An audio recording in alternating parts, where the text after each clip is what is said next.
ഗുരുതരമായ അത്യധികം ഗുരുതരമായ ഓർഗനൈസ്ഡ് ലൂട്ടിംഗ് ആണ് ശബരിമലയിൽ നടന്നത് എന്ന് ഈ നിമിഷം നമുക്ക് വ്യക്തമായി തന്നെ പറയാൻ സാധിക്കുന്നു. പ്രതിഷേധം ഇരമ്പുകയാണ്. സർക്കാരിൻ്റെ ദേവസ്വം ബോർഡിൻ്റെ ഈ ഒരു മെല്ലെപ്പോക്ക് നയങ്ങൾക്കും കെടുകാര്യസ്ഥതയ്ക്കുമൊക്കെ എതിരെ, ഈ ഓർഗനൈസ്ഡ് ലൂട്ടിങ്ങിനെതിരെ ഇപ്പോൾ ശബരിമല സ്വർണ്ണക്കവർച്ചയിൽ പത്തനംതിട്ട ദേവസ്വം ഡെപ്യൂട്ടി കമ്മീഷൻ ഓഫീസിലേക്ക് യുവമോർച്ച പ്രതിഷേധ മാർച്ച് നടത്തി. വലിയ സംഘർഷമാണ് ആ മാർച്ചിൽ നടന്നത്. പ്രവർത്തകരെ ബലം പ്രയോഗിച്ച് പോലീസ് അറസ്റ്റ് ചെയ്ത് നീക്കി.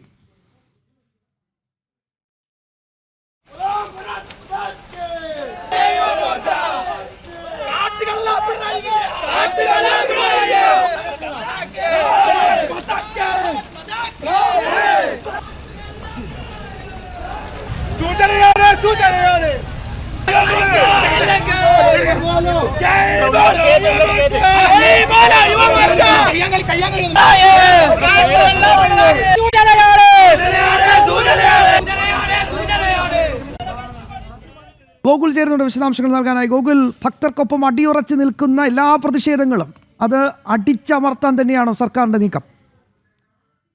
ശ്യാം, അങ്ങനെ വേണം മനസ്സിലാക്കുവാനായിട്ട്. കാരണം ഇന്ന് യുവമോർച്ച നടത്തിയ സംഘർഷത്തിൽ പോലീസ് അനാവശ്യമായി ഇടപെട്ടുകൊണ്ട് വലിയ പ്രകോപനം സൃഷ്ടിക്കുകയും തുടർന്ന് പ്രവർത്തകരും പോലീസും തമ്മിൽ സംഘർഷത്തിലേക്ക് കാര്യങ്ങൾ വഴിമാറുകയും ചെയ്തു. അതോടൊപ്പം തന്നെ യുവമോർച്ച പ്രവർത്തകരെ ആ റോഡിലൂടെ വലിച്ചിഴച്ചുകൊണ്ടാണ് പോലീസ് അറസ്റ്റ് ചെയ്ത് നീക്കുന്ന സംഭവം ഉണ്ടായത്. എന്തായാലും വളരെ ക്രൂരമായിട്ടുള്ള പെരുമാറ്റം പോലീസിന്റെ ഭാഗത്തു നിന്നും ഉണ്ടായിരിക്കുന്നു. ഈ ശബരിമലയിലെ സ്വർണ്ണക്കവർച്ചയുമായി ബന്ധപ്പെട്ടാണ് യുവമോർച്ച പത്തനംതിട്ട ജില്ലാ കമ്മിറ്റിയുടെ നേതൃത്വത്തിൽ പത്തനംതിട്ടയിലുള്ള ഡെപ്യൂട്ടി കമ്മീഷണറുടെ ഓഫീസിലേക്ക് പ്രതിഷേധ മാർച്ച് സംഘടിപ്പിച്ചത്. വഴിമധ്യേ പ്രതിഷേധ മാർച്ച് തടയുകയും ഇത് ഈ മാർച്ച് ഉദ്ഘാടന പ്രസംഗം പോലും നടക്കുന്നതിന് മുന്നേ പ്രവർത്തകരെ പോലീസ് അറസ്റ്റ് ചെയ്ത് അവിടെ നിന്നും നീക്കാൻ വേണ്ടിയിട്ട് ബലം പ്രയോഗിച്ച് നീക്കാൻ വേണ്ടിയിട്ടുള്ള ശ്രമങ്ങൾ നടത്തുകയും തുടർന്ന് പ്രവർത്തകർ ശക്തമായി ചേർത്ത് നിന്നതിനെ തുടർന്ന് അവിടെ ഉദ്ഘാടന പ്രസംഗം അടക്കം നടത്താൻ പിന്നീട് അനുമതി നൽകുകയും അതിനുശേഷം അവിടെ ആ കാര്യങ്ങളൊക്കെ നടന്നതിന് ശേഷം പോലീസ് വീണ്ടും ഈ പ്രവർത്തകർക്ക് നേരെ അക്രമവുമായിട്ട് എത്തുകയായിരുന്നു. പ്രവർത്തകരെ അതിക്രൂരമായിട്ട് തന്നെ